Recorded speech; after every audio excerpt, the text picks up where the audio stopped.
नमस्ते बच्चों। CLE's के CBSE स्कूल चिक्कोड़ी कक्षा 10वीं में एक बार फिर से आप सभी का स्वागत है। आशा करती हूँ कि आप लोग सब ठीक और स्वस्थ हों। तो चलिए बच्चों, आज की इस कक्षा में हम पढ़ेंगे आपके पाठ्य पुस्तक का चौथी कविता अभिनव मनुष्य। तो सबसे पहले इस कविता का आशय पढ़ेंगे बच्चों। तो देखिए, इस कविता का आशय में हम पढ़ने जा रहे हैं मानव ने भौतिक क्षेत्र में किस प्रकार से प्रगति की है।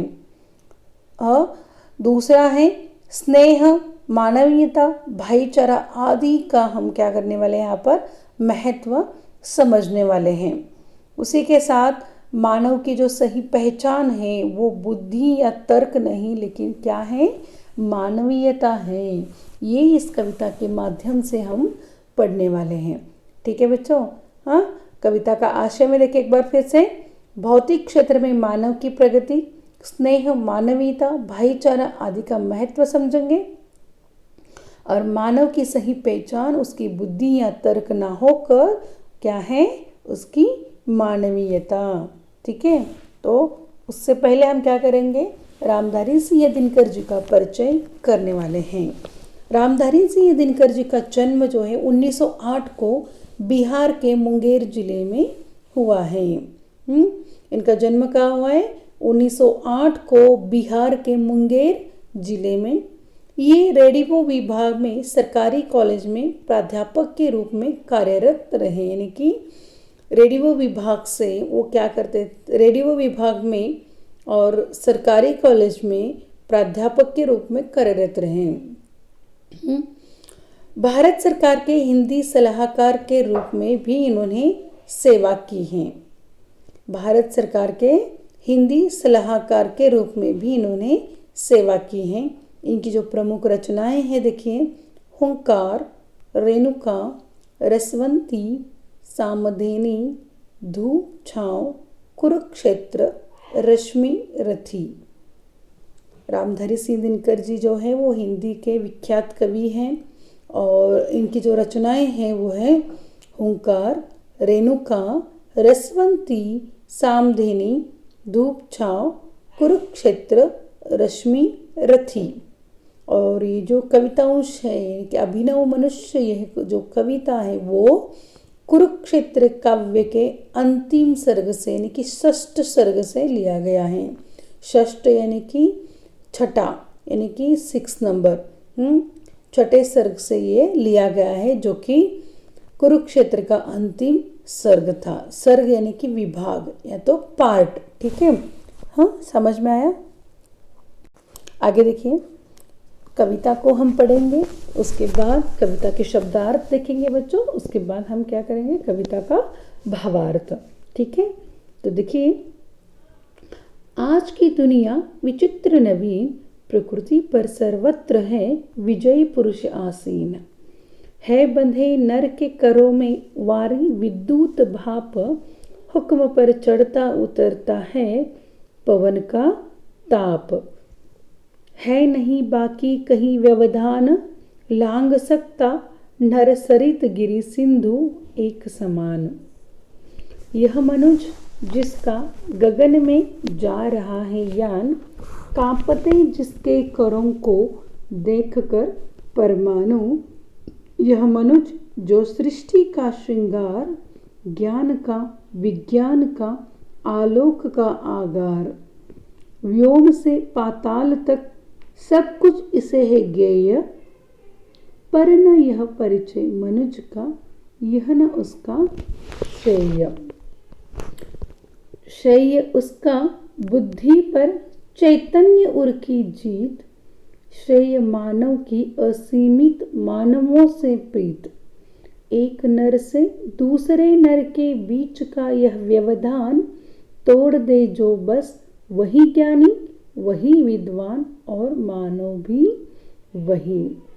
ठीक है बच्चों, एक बार फिर से इस कविता को हम पढ़ेंगे।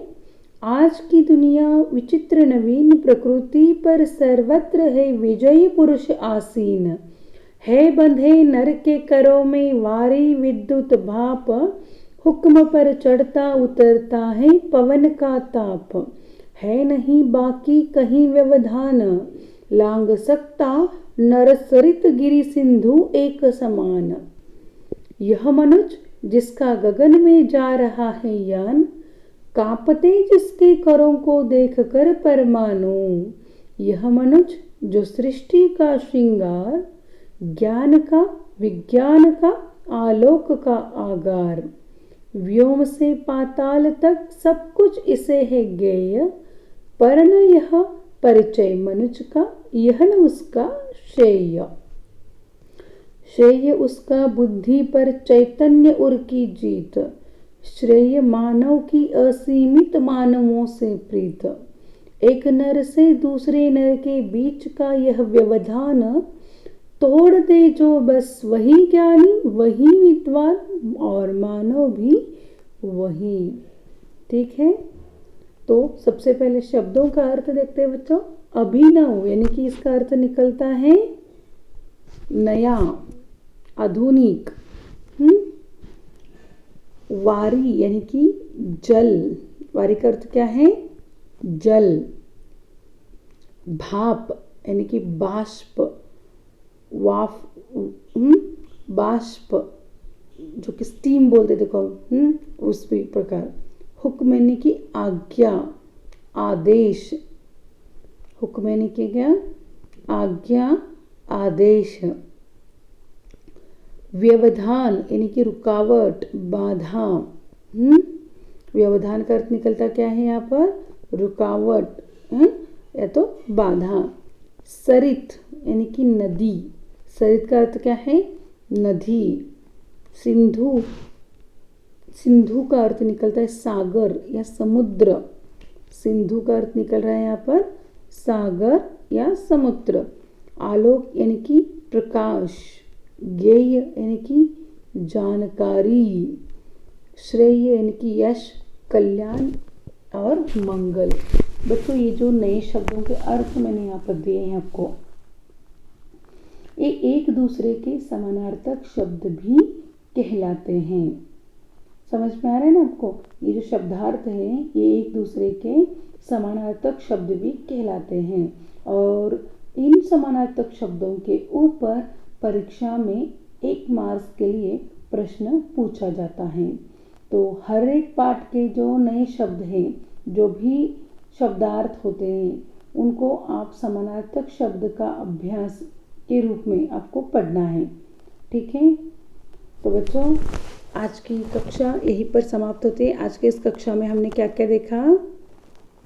अभिनव मनुष्य इस कविता का आशय। इस कविता का आशय में हमने देखा भौतिक क्षेत्र में मानव की प्रगति, स्नेह और मानवीयता, भाईचारा आदि का महत्व समझेंगे, और मानव की सही पहचान उसकी बुद्धि ना होकर उसका तर्क है।